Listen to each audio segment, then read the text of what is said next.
It takes two phones to make and answer a call. If one person's phone is not charged, the call won't go through. As a parent, this is a new year. You definitely have plans. You may have charged your own phone, which is planning for the year. What about your children? Plan with your children, then work your plan together.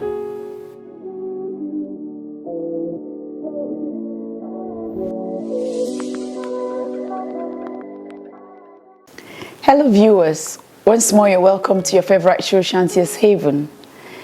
Every new season comes with its own challenges, and for people to overcome these challenges, they go to sit back and try to plan. That's why the old adage goes, if you fail to plan, then you plan to fail.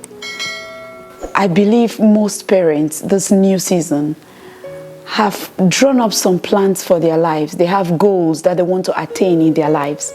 They have things that they want to do to make their lives better than what it was the year before and the years before. The big question is, when you're planning, are you planning just like an individual? Because once you are a parent, your life can never be the same again. As a parent, you're no longer an island.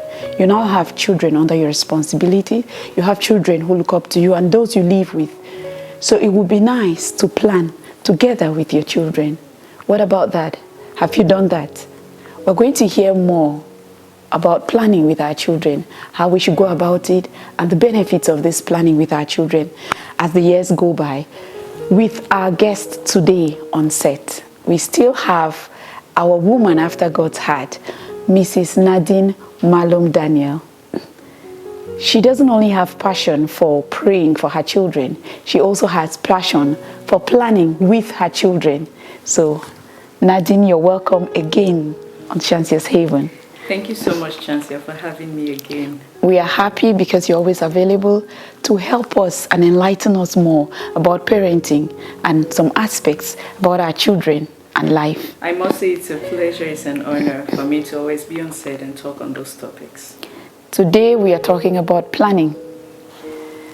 Most parents, when the year is about to end, some parents take a retreat, personal retreat. They want to take stock of their life before and their life after that year. Others do it at the beginning of the year. Some go for a fast, some just sit and plan how this year will look like. But on Shantia's Haven, we are more concerned about including our children in this planning. What do you think about that? Chancia is a very important topic again, talking about planning. I'm personally very passionate about planning. And just like you said, the beginning of the year or before the year runs out, parents take out personal retreat times, which is very good. But then, considering the fact that we're seeing how to include our children, I advise parents, while you're doing that, teach your children to also take personal retreat times, to talk about, to think about their lives, the past year, do an evaluation, and then to plan for the next year. Don't always have plans for your children, excluding the children. Okay. Whatever you're doing for your children, do it with your children. It poses more impact when you do it with them. So, teach them to take time out, just like you're going for your retreat. Teach them to also take that time out to evaluate and then to plan for the next year. I'll align that with a passage I read from the scriptures in Luke chapter 14 verse 24. It tells us about building. So who will want to build and will not first of all sit to evaluate his cost? We are entering into a new year. We all have plans. But will you not sit to evaluate your cost? Why don't you think that your children equally have plans for the next year? Sometimes we, the parents, we want to be the brain, the only brain thinking for the children. No, those children, they have brains, they have desires for their lives, not just what we have for them. Okay. So teach them to also plan for that. Thank you very much, Nadine. Now, when you talk about planning, like what kind of topics, what kind of areas of plan can we bring to the table with the children? Very important. Our children have different aspects of their lives. They are students. They have a spiritual aspect of their lives. Okay. They have a social aspect of their lives. They have a financial aspect of their lives. Yeah, definitely. Yeah, once in a while, we parents, we give something to them, like allowances and all of that. So, teach them to write out all those aspects of their lives. And pick each aspect after the other and draw a plan. I was reading another book by John Maxwell. I am a leadership coach and a mentor, so I do a lot of reading on those topics. And in one of his books, he talks about the Pareto rule, talking about planning. For you to have a successful day, you must plan for that day before that day. So in the night, you write out all your activities for that next day, and then you plan based on priority. So we have to teach that to our children. While you're taking that personal retreat, teach them to write out all the aspects of their lives, academically, spiritually, socially, financially, and why not emotionally, depending on the ages of the children. Okay. They write that out, and then they begin a plan. This year, what do they want to achieve academically? And how do they go about it in order to achieve? That is what planning is all about. It's not enough to just write. And that therefore means that they must have dreams, they must have goals for each aspect. Okay. You just mentioned a point there about depending on the ages. I wish to find out what age group should you plan with, because you also have children who can't write or read. Do I go about as a parent planning also with that kind of a child, or how do I go about it? One thing I have learned is that even the fetus in the womb hears when you talk. Okay. Yes, so you will have to plan with that child. The child may not respond, but I can assure you that child is learning something. So do the things in front of that child.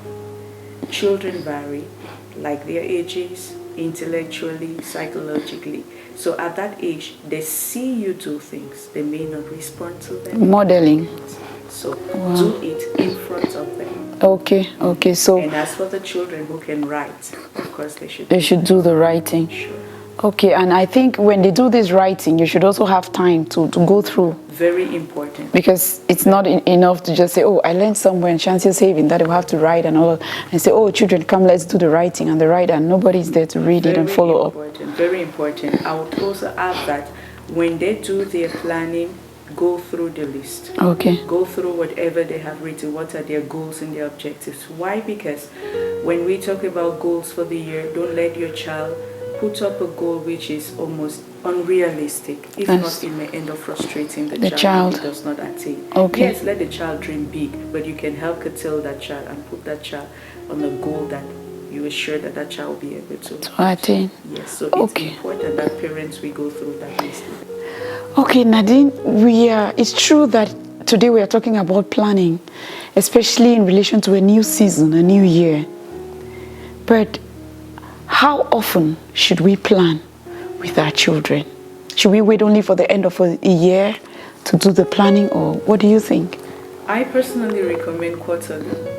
Okay, quarterly. Quarterly. It's important that as a family and as individuals, we do a quarterly check. Not like we can do daily checks, not like we can do weekly checks, but when it comes to the major checks based on our goals for the year, let's do a quarterly check. That's what I personally recommend. We are all learning on Shantia's Haven, and I've learned some things today. Like we said, no parent knows it all. We learn every day. Today I've learned some things, and I think I'll put this planning to use in my own family too, because the plan, but it's not like you've said it. So thank you very much for that one as well. You're welcome. Okay, so dear parents, dear guardian, it's important to plan, not only for you alone, but you include your children, include those who live with you in the same house. And why not teach others? When including them, you're not being the boss. You're doing it together with them. It should be a joint venture, and it should be intentional, and be ready to be there to follow up so that you will get desired results. So Nadine, any last word for our viewers today? Yes, Chancellor. One thing that is for sure is that our children are going to plan for academic success. But you as a parent, the question I'll ask you is how often do you check out their books when they come back from school? Wow. That's part of the planning. That's Yeah. part of the way to achieving that which they Yeah. plan for. Okay. Parents, check their books. When they come back from church on Sunday, do you bother asking them What they what learned. they learned from Yeah. church? And yeah, they are planning of some spiritual exploit. So it's all part of that. Parents, let us just create that time out to follow up our children when it comes to their plans and fulfilling their plans. So parents, take out time to follow up your children. When it comes to planning, says Nadine. Thank you so much, Nadine, again, you so much. for this rich input on our Shantia's Haven today. Dear guardians, dear parents, that was Shantia's Haven for you. Thanks so much for watching. And remember that you should never forget to leave it better than you met it. Thank you. Bye-bye.